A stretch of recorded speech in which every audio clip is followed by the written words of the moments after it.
Morning finds them in city parks. I had a gospel hour program from all Indian.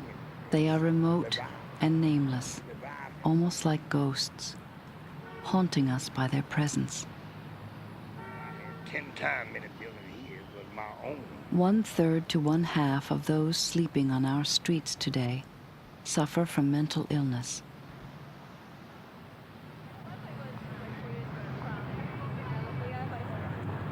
Much is said about the homeless mentally ill, but what their plight says about us may be more significant.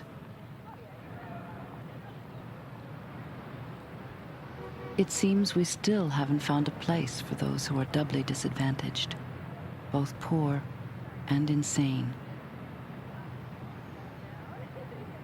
Once there was a place for them.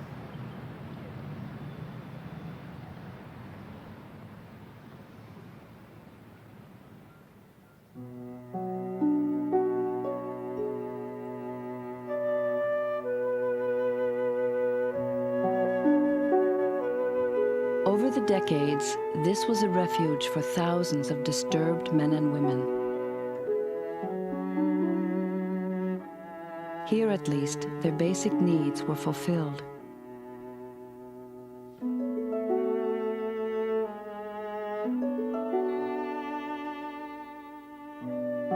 Now the wards lie empty and in ruin, as if hope for healing the mentally ill had also been abandoned.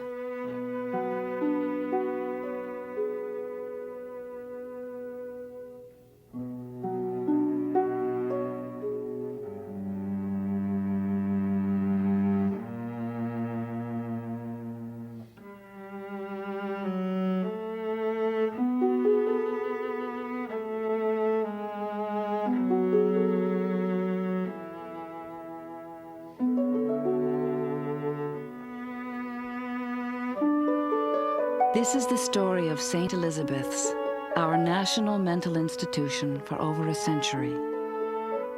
Its history raises questions that are part of an urgent debate. How and where do we care for the mentally ill? Is there once again a need for the asylum?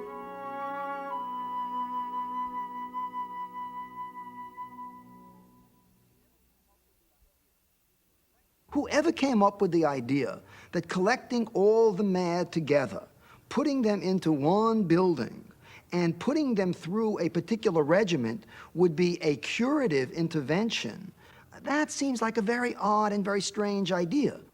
Could you at once cure and lock up? Could you at once carry out a treatment modality and at the same time hold people against their will, at the same time hold troublesome people whom the community in many ways was glad to be rid of against their will? Could one institution both, if you will, do good and do guard duty? I often think back to the origins of the word asylum. The concept of asylum in the early 19th century was a place that a sorely troubled individual could retreat to and find somehow peace and an ability to survive. I think that in our society, the maintenance of such a means of escape from society may be absolutely indispensable for some people. And so to argue that we ought to abolish the asylum, I think is unfair to many people who cannot survive on their own and require, if not an asylum, some kind of structured setting to meet their needs.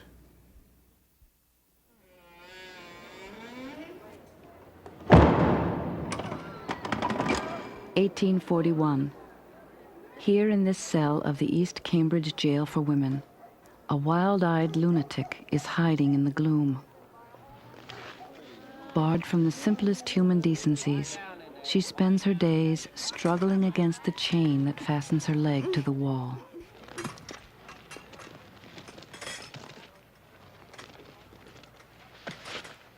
One morning, a young Sunday school teacher named Dorothea Dix catches sight of the mad woman when she visits the jail.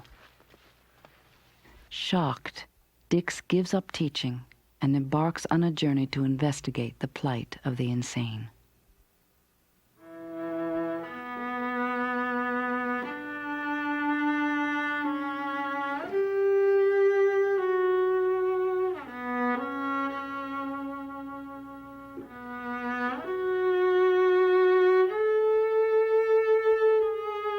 In jails and poorhouses across America, she heard echoes of the conventional wisdom. The mad cannot feel heat, cold, or hunger. They are more animal than human.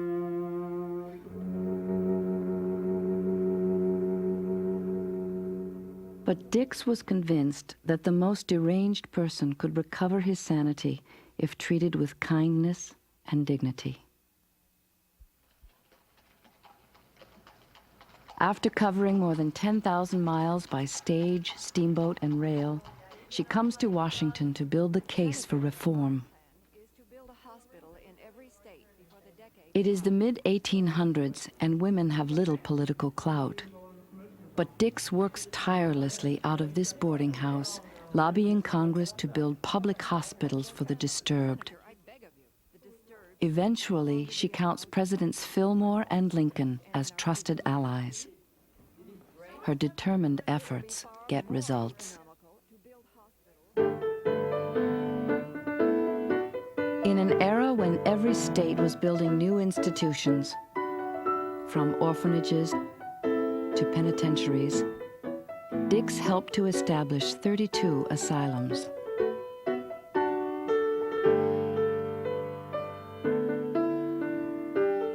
The most important was the monumental government hospital for the insane, located in Washington, D.C., just 2 miles from the Capitol Dome.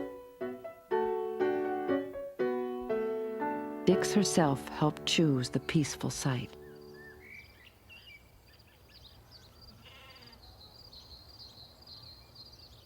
The hospital was a place that was set apart from the community out in the country.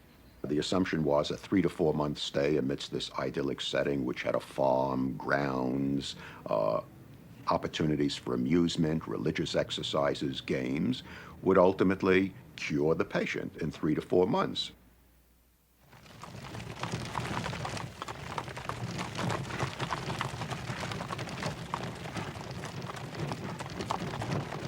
(1855). The first patient arrives at the government asylum in Washington. Name, Thomas Sesford, 36 years old.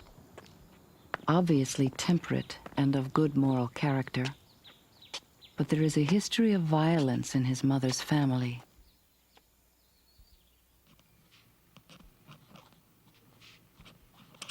And he is plagued by a fantasy that some young lady is in love with him. Diagnosis of record: dementia.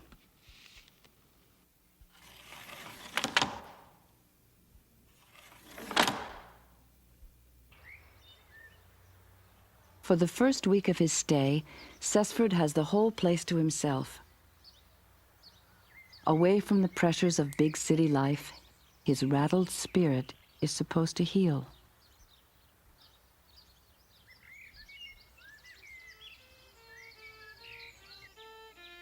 His room has a homey air, a far cry from a jail cell.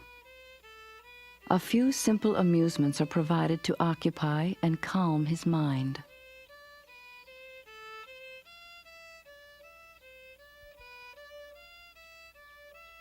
As head of the household, Superintendent Charles Nichols imposes the discipline believed crucial to the patient's recovery. He lives with his family in these quarters, up the hall from Sesford's room. Nichols rings the wake-up bell at dawn, and with father-like authority schedules every hour of the patient's day, right down to the evening entertainment.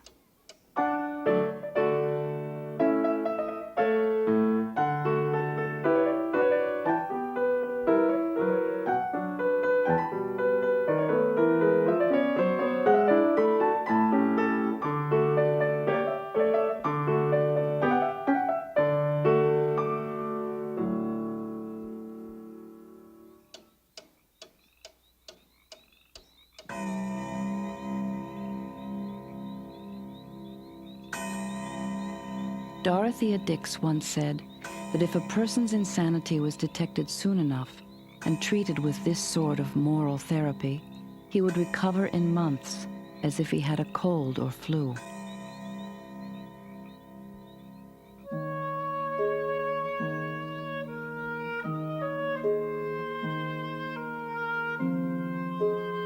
But the truth was that asylum founders could only guess at the causes of insanity.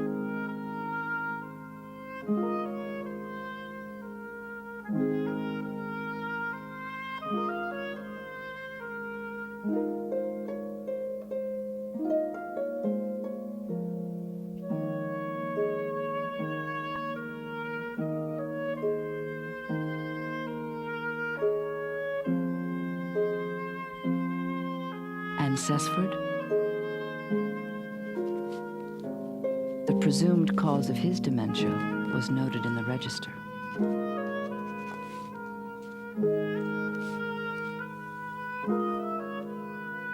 Like so many patients of this era, he failed to respond to moral therapy and died in custody.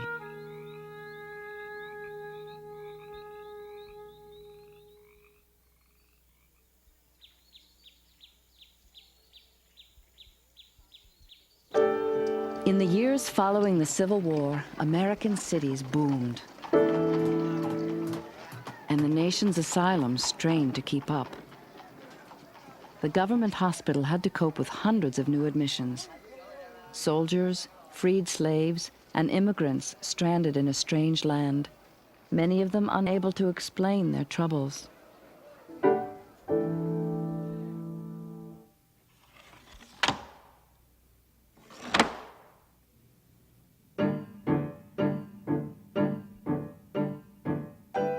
Originally, patients were put to work for their own sake. It was occupational therapy. But the hospital grew to depend on the free labor to function and expand.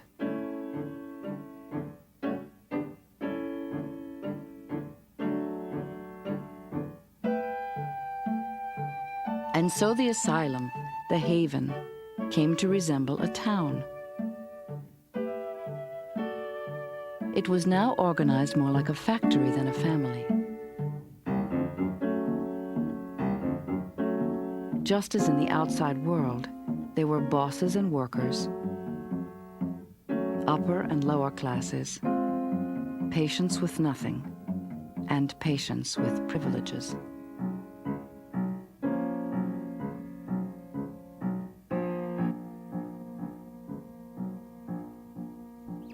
Consider Miss Sarah Burroughs, the schizophrenic daughter of a wealthy doctor. This 10-bedroom house was built for her on the hospital grounds. A stone's throw away was the East Lodge, where more than 60 black women spent their days behind locked doors.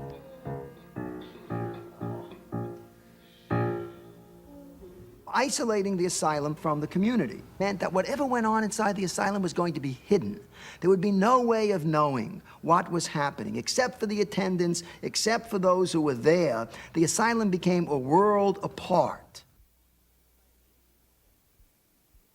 By the 1870s, scandalous reports of asylum life began to reach the public.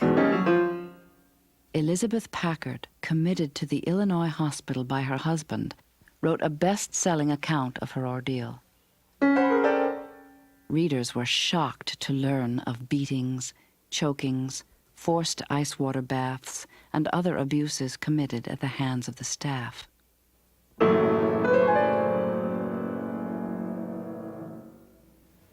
To work in a mental hospital was a very difficult job. The hours were extraordinarily long. There were no such things as vacations. The pay was low, and attendants were dealing with patients who sometimes behaved in bizarre and frightening ways. You had patients who smeared feces on the wall, who urinated on the floors, who refused to wear clothes, who behaved in threatening, violent manners. And consequently, you often found the staff, the attendants who spent 60 hours a week with these patients, responding in kind.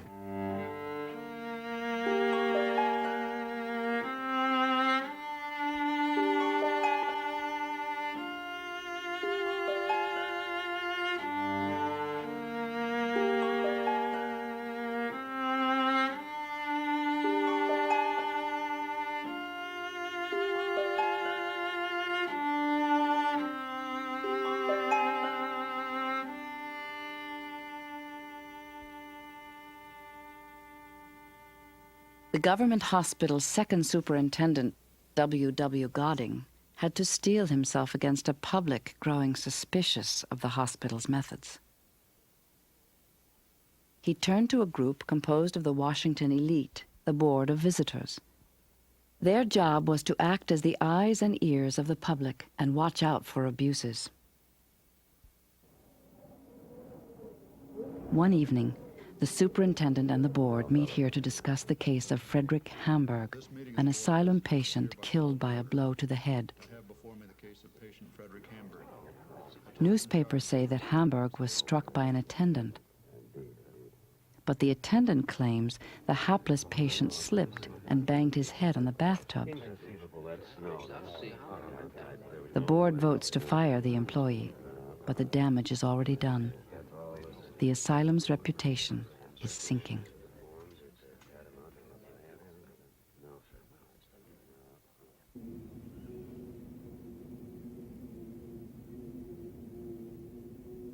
In the history of institutions, the first generation often does quite well.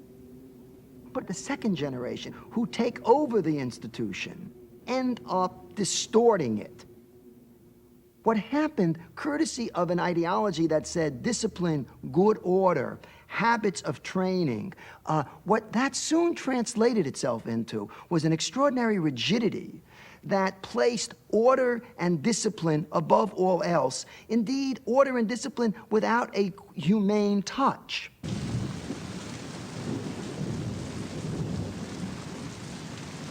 "20 years after the asylum first opened its doors, one superintendent gloomily remarked, 'We are coming to the idea that very few people get well.'"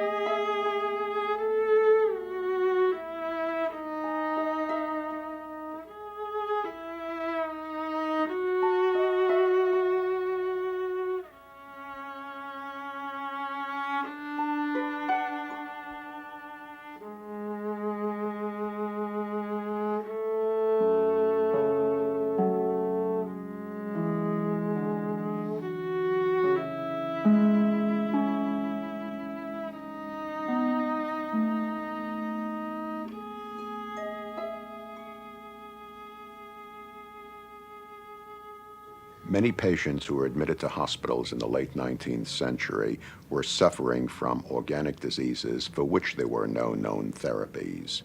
Some of them had Huntington's disease, some of them had Alzheimer's disease, some of them had brain tumors, some were in the third stage of syphilis, which ultimately led to total paralysis and total loss of their mind.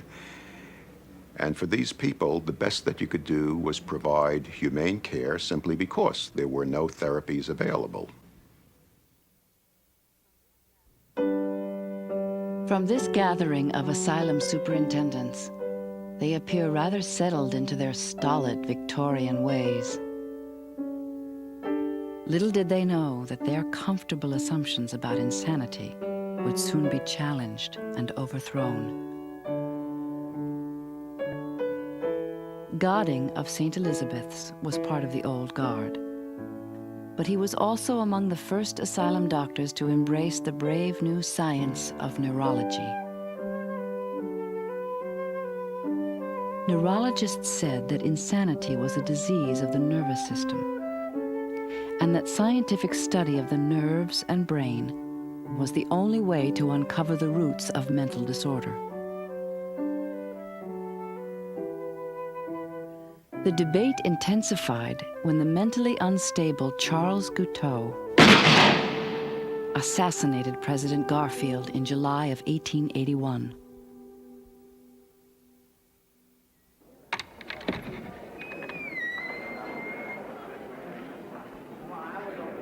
The stage is set for a bizarre trial. At the heart of it is Guiteau's hotly contested defense, insanity. Order in the court. Be seated. Asylum superintendents testify that Guiteau is accountable for his crime and should be punished. But neurologists argue that he has brain disease and is not responsible for his actions. The trial plays for 7 weeks to a packed courtroom. Ladies bring picnic lunches so they don't have to give up their seats. The chief spectacle at this spectacular event is the 41-year-old defendant. A part-time publisher and an advocate of free sex, Guiteau is a self-styled lawyer, and so he defends himself. To the assembled experts, Guiteau calmly explains that God asked him to remove the president, and in a highly ironic speech, he adds, "The Lord always gets the best brain he can find to do his work." Is he a devious criminal or a dangerous lunatic? The jury has little trouble deciding. After barely an hour of deliberation, they find Guiteau mentally competent and guilty as charged. On the morning of June 30th, 1882, a crowd gathers at the D.C. jail. From the gallows, Guiteau reads one of his own poems and is hanged.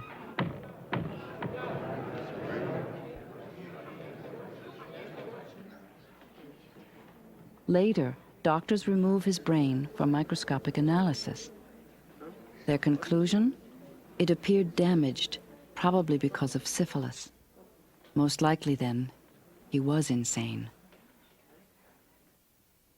Superintendent Godding was stunned by the autopsy results.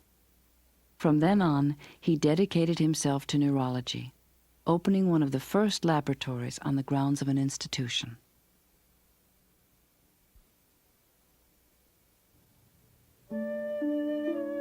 Using the most advanced tools available, scientists probe the brains of deceased patients. What clues are hidden in the fissures and convolutions?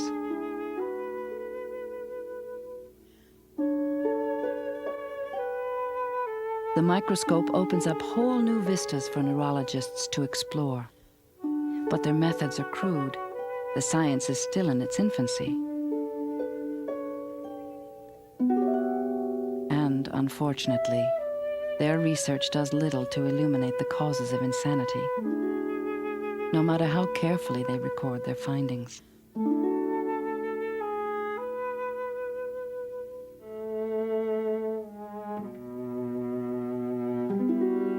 Yet they continue to collect brain specimens, hoping that some future generation might glimpse, in a tangle of nerves, the reason for madness itself.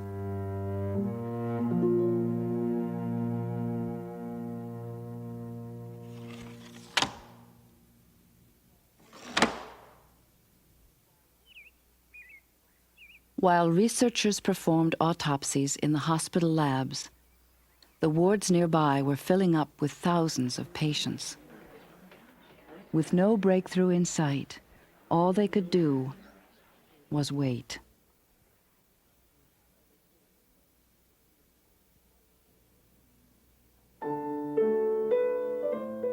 Then, as the 20th century began, Sigmund Freud blazed a new path in the treatment of mental disturbances. By emphasizing how early childhood experiences shaped the self, Freud challenged the belief that insanity was strictly a biological disease. Attention turned to the unconscious mind.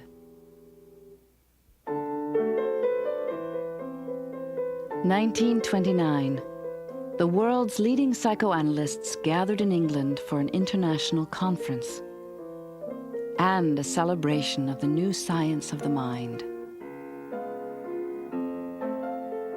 Many of these men and women now saw their future in lucrative, challenging, private practices, and so they left institutions to set up shop on their own.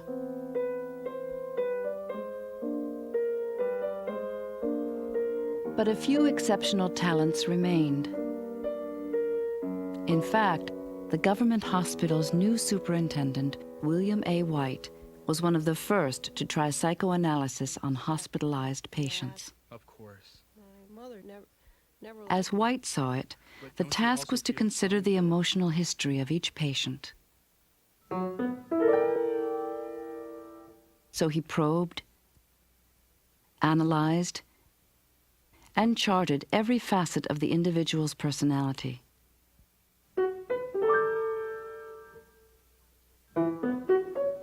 White eventually had to admit that for severely disturbed patients, results were disappointing. Nonetheless, he put the brightest face possible on asylum life, publicizing events like this 1920s May Day celebration.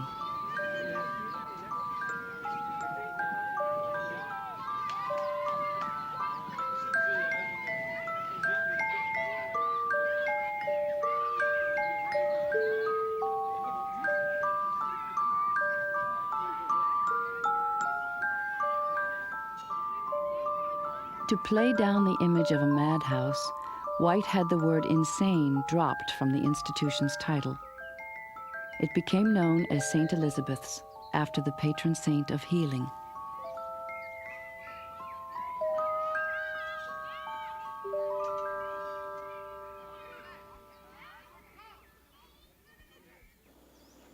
Under White's command, the hospital doubled in size. But to keep it all running smoothly, that was the challenge. The consummate organization man, White draws up grandiose personnel charts accounting for every staff member, from the barber to the psychiatrist, marshaling his troops in the battle against insanity.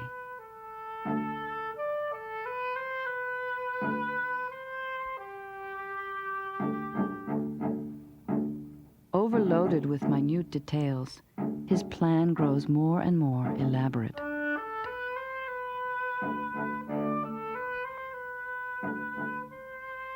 Everything looks calm and ordered, but it is becoming clear that there are too many staff members and too many patients to control, even from White's perspective.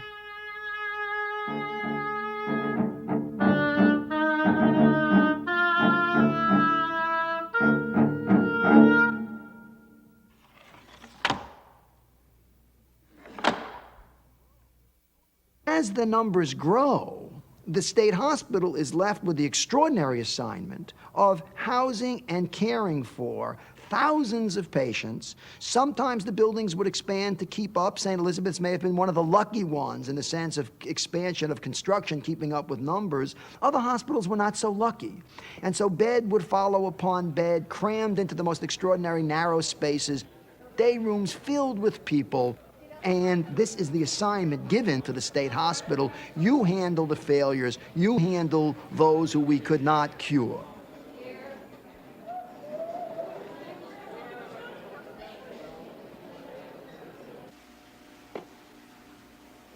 Partly out of desperation, partly out of faith in scientific trial and error, asylum doctors began experimenting on patients, searching for a therapy that worked.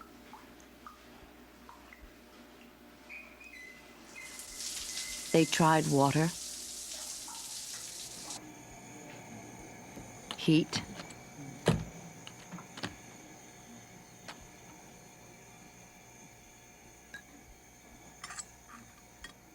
electricity,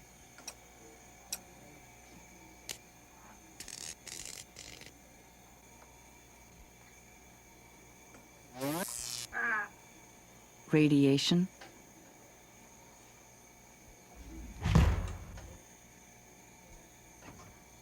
convulsions, insulin shock. And here, a patient considered too aggressive was given the ultimate treatment, lobotomy.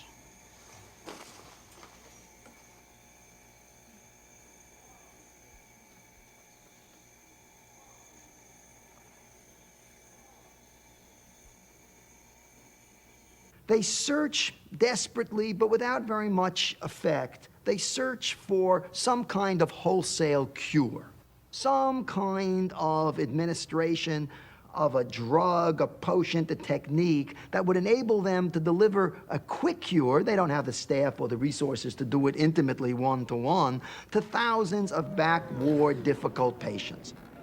At one time, it may be shock therapy. At a later time, it'll be lobotomy. Again and again, the effort to try to find that quick fix which will help resolve the problem.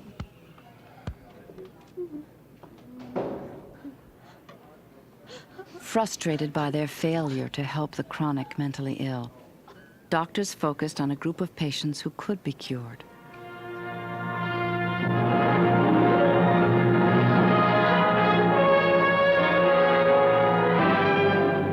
As wounded soldiers came home from World War II, it was noted with alarm that 1 out of 5 suffered from shell shock, a psychiatric disorder.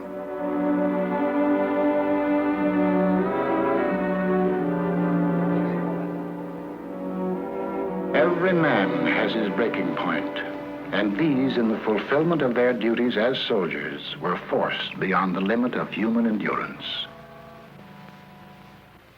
Here are men who tremble, men who cannot sleep, men with pains that are nonetheless real because they are of mental origin, men who cannot remember, paralyzed men whose paralysis is dictated by the mind.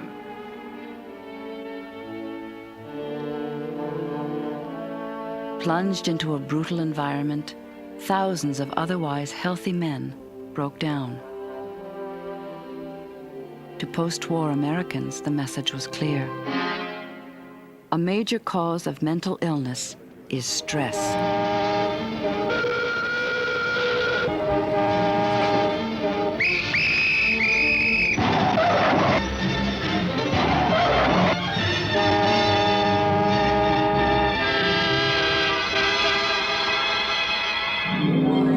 My nerves have always been delicate. I remember one time my mother scolded me for not picking up my toys when I was 2 or 3 years old. Psychiatrists carried this lesson over into the post-war era.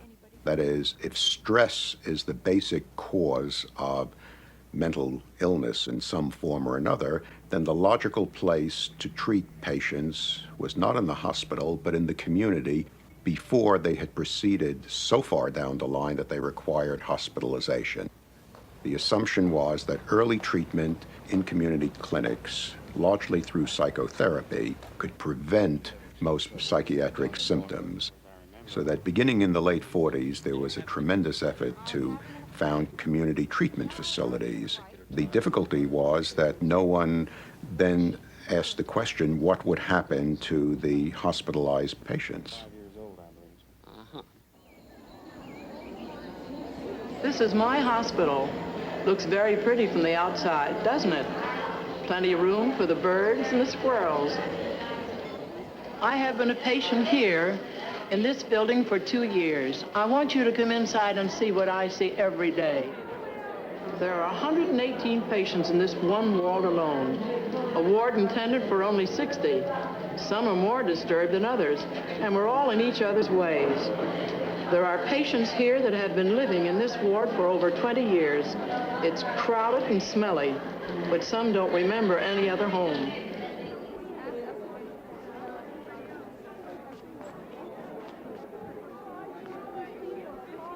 Before nursing homes, many of the senile are crowded into asylums where grim efficiency rules.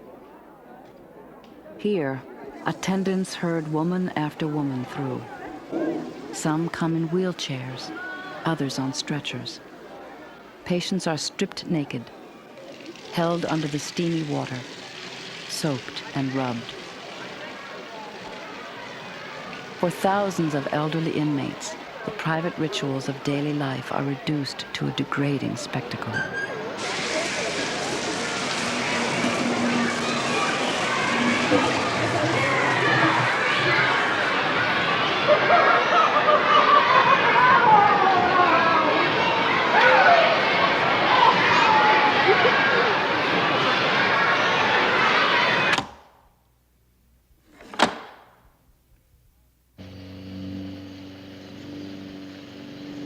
Finally, medical science heralded radical change.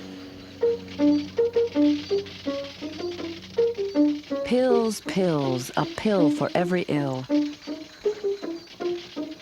In the 50s, when better living through chemistry was the telltale slogan, it made sense that drugs would rescue the insane. Lithium for manic depression, Thorazine for schizophrenia.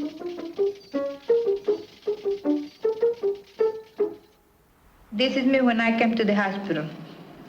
I was very upset from many worries. They make me sick. I could not even talk to the doctor. No, I don't want it. You can have it. She's too big for me. Hold it now. Vete, papi. Vete, Dios. Miraculous before and after demonstrations suggested that the magic bullet was at hand. Estúpido. Dear Lord, have mercy. I am better now. This is me when I'm ready to leave the hospital. I said goodbye to my doctor. I am very happy to go home. Sally is going home today. Result of treatment with new drugs in psychiatry. Drugs that were not even available as much as 2 years ago. These new medicines have effected a tremendous change in all of psychiatric treatment. As a result of their use, patients who were hitherto unmanageable or untreatable, or who had resisted all other forms of treatment, now have been helped. Here at St. Elizabeth's Hospital, where our patients are numbered literally in the thousands, with the advent of these new tranquilizing drugs, it seems not too much to say that we're on the verge of an entirely new era in the treatment of mental illness. The problem was that the public and the media picked up on these drugs as a kind of cure-all. The psychiatric drugs in the 1950s were equated with the introduction of antibiotic drugs such as penicillin in the 1940s, which basically enabled us to deal very easily with infectious diseases, and they were very unrealistic understanding of the uses to which these drugs could be pushed. The presumption of many people was that once you had these drugs, we would be able to simply close up the hospitals and send home all the patients. I know and well appreciate the fact that drugs had come, but those in and of themselves might not necessarily have led anywhere in terms of moving away from the institutions. For that, I think you have to understand the impact of civil libertarian-minded lawyers, people who thought about institutions essentially as places where liberty was deprived. They could understand the idea that if one took away one's liberty, one delivered something in return for that, let's say treatment. But as they looked at mental hospitals, they saw quite clearly that there was no quid pro quo. You took away people's liberty and you delivered nothing. You delivered a day room. You delivered one psychiatrist for 1,500 or indeed 15,000 people.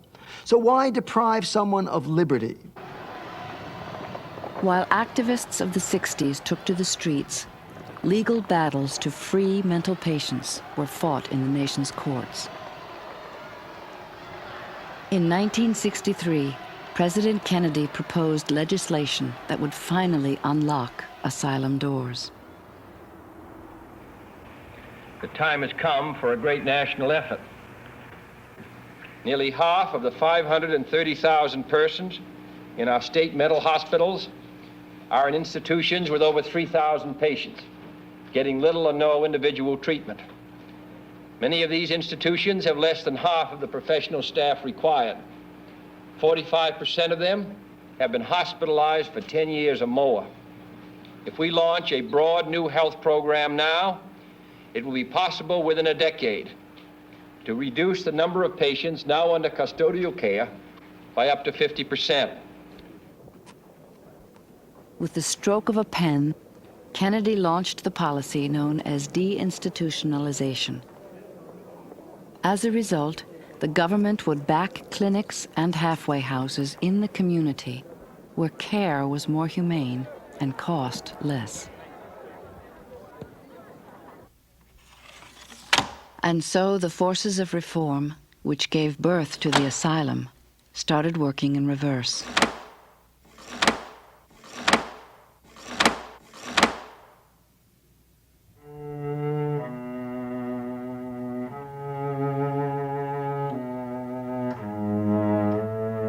Over the next 2 decades, more than 75% of St. Elizabeth's patients were released.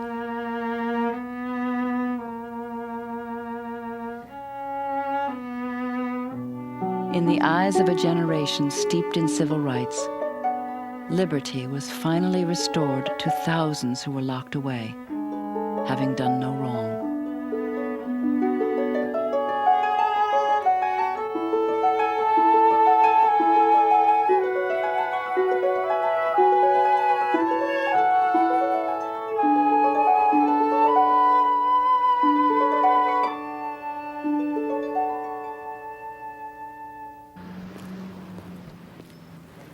To be sure, deinstitutionalization has worked for many.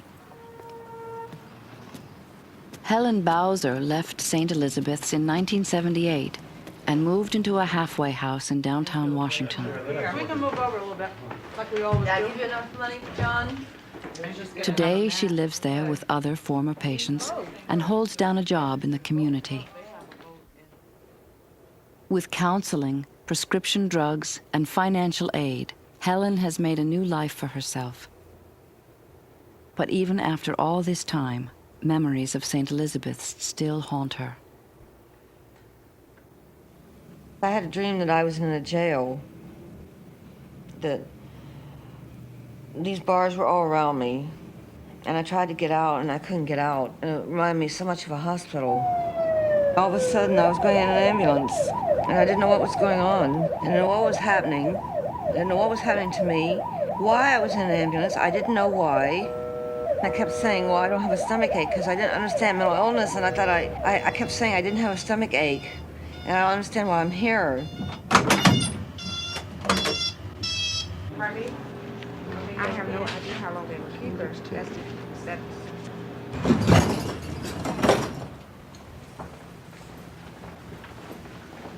Everything had been taken away from me. I had no rights, no nothing. Just like that, overnight, everything was taken away from me. I was hospitalized in 1957, 30 years ago, when I was 14, and I spent 16 years off and on at St. Elizabeth. And I hated that place. I hated it every minute there, every second. I don't think I had to go through all that to get well. I was asking for help, and they were giving me hell instead of help. We'd get up in the morning with bright lights in our faces at 6 o'clock. Then we would have medicine. People that didn't have privileges like me, for instance, would sit in the day room all day long. Our bedroom doors were locked until 7 or so at night. We'd sleep on the floors, we'd be so doped up with medicine.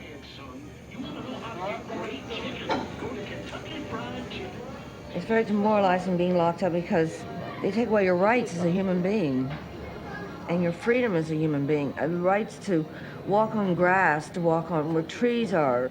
They take that away from you. It's like being in jail, except worse, I think.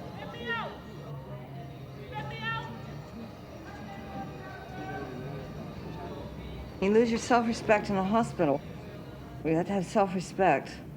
If you don't have self-respect, you're a goner. You might as well just commit yourself there for life.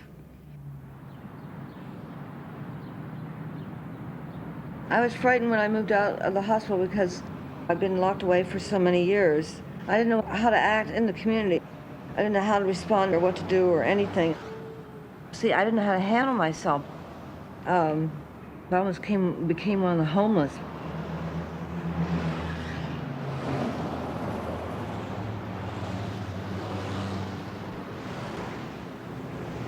The grim reality is that many patients released from mental hospitals now make their homes on park benches and subway grates. These are the human casualties of a policy founded on the best intentions. we must ask ourselves, what went wrong?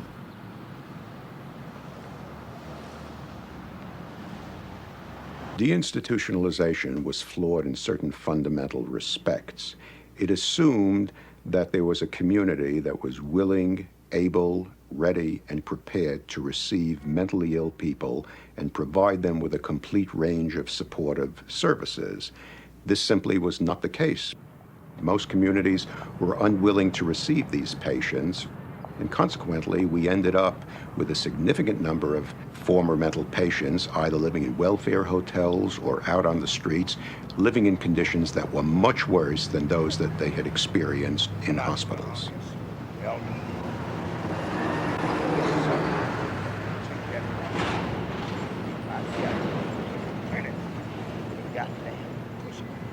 How do I feel having played some role in trying to move these people out of asylums into the streets? And obviously, I'm disappointed. I'm disappointed that, in fact, we couldn't deliver a better and more humane policy to them. But unlike others, I think I also know that a good deal of the misery that we see here, they also would have experienced in the asylum, except we wouldn't have seen it. That they would have been trapped in a place that really wasn't all that different from what Dorothea Dix saw in the 1840s, but would have had the advantage, and I would use advantage in quotes, of shielding their misery from me. So as I look at their plight, and I understand what they're going through, I still have the overriding sense that if they're back in that asylum, their plight is invisible and nothing will ever happen of any value to them.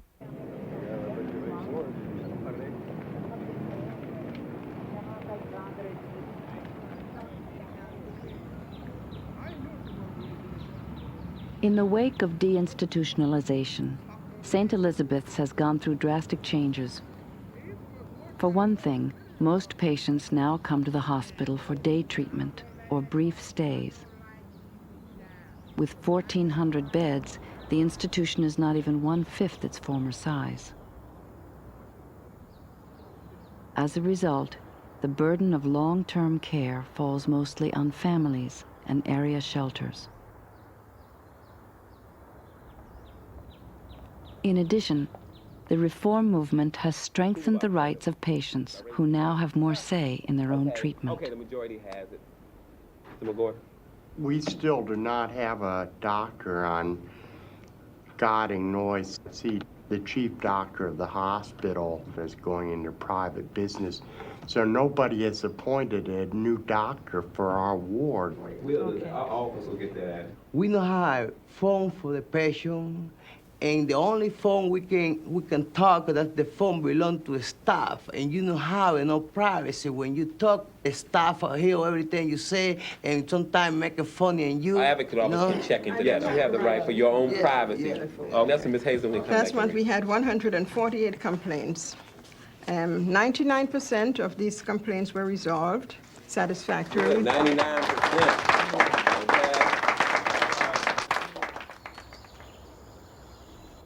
For a dwindling number of the mentally ill, St. Elizabeth's is still an asylum in the old sense of the word. Betty Kennemer spent nearly 2 years there. The hospital, she says, literally saved her life. It's important to have a haven, to have a place to regroup, to gather strength again, to work on dealing with something that's very difficult, and that's mental illness. I came in not knowing what to expect. I had never heard of the place, honestly. When I got here the first night, I was unsure still. You have a right to get mail, receive mail, make telephone calls, get telephone calls. You have a right to have visitors, your family, your friends, the chaplain, pastor, your lawyer. You have a right to talk to the doctors and the nurses about what's happening to you, your medications, your treatment plan. When I came to St. Elizabeth's, I was homeless and freezing and starving on the streets, out there lost and helpless. And they put a roof over my head and food in my mouth and clothes on my back for 22 months free. My family, during the majority of this time, had backed away because the pain of seeing me go through it was too much for them. I had no contact with them. I was allowed no contact with them by their own choice. Here at the hospital, it was helpful to know that I wasn't the only one, to have someone to struggle with me. Would you ever forgive yourself for trying to commit suicide? Yes, I will. But it takes one step at a time, right? Every day she's getting a little better. There were people that had been taxi cab drivers, and there were attorneys here. There were people from every walk of life, and they all had the same problems that I did. And, well, there's no cure, but we're learning to deal with it for the rest of our lives. And what kind of problems are you having with them? One of the things that really prepared me to leave the hospital was industrial therapy. Volunteer services, may I help you? I was given a chance to work at a non-competitive job here on the grounds. I've been an outpatient for 2 years. Looking back, I realized that it was a chance for me to learn to deal with my mental illness and also to have a chance on the outside to strengthen myself so that I could make it again out in the city. I look back and I see that it was a time that I needed very much.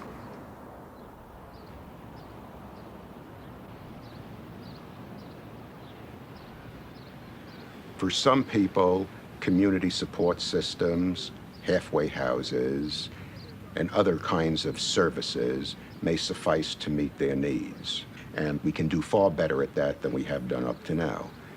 But there are other people who, no matter what you do for them in the community, may very well require a totally structured environment. Call it an institution, call it a hospital, call it an asylum, the name does not matter. What matters is that you provide them with the security of a place that isolates them from a world that they cannot deal with.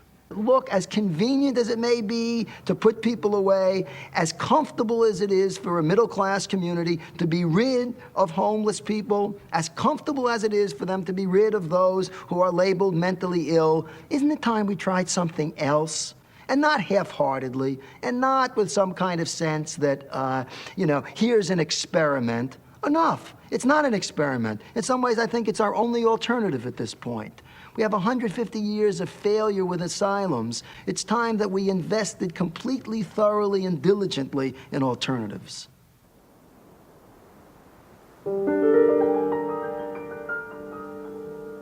In October 1987, after 130 years, the federal government gave up as caretaker of St. Elizabeth's. The 320-acre hospital is now run by the local D.C. government. And like most asylums in America, it has an uncertain future. Plans for the historic buildings and grounds range from a halfway house complex to a high-priced condominium city. Whatever happens, it seems we have come full circle since the days of Dorothea Dix. Where she saw mentally ill paupers locked in jails, we find them trapped on the streets.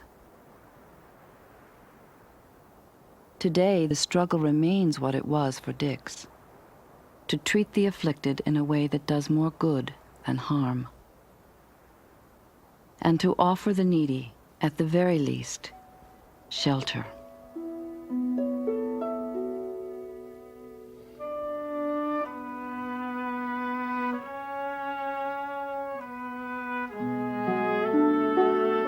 No one wants to go back to the asylums of old, but it should be possible to salvage what was good about the place.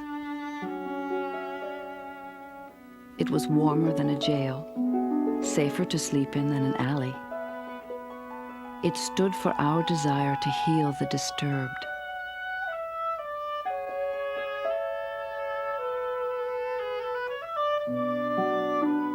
Now, much of it lies in ruins. And yet we have not really created or built or even dreamed of anything to take the place of the asylum.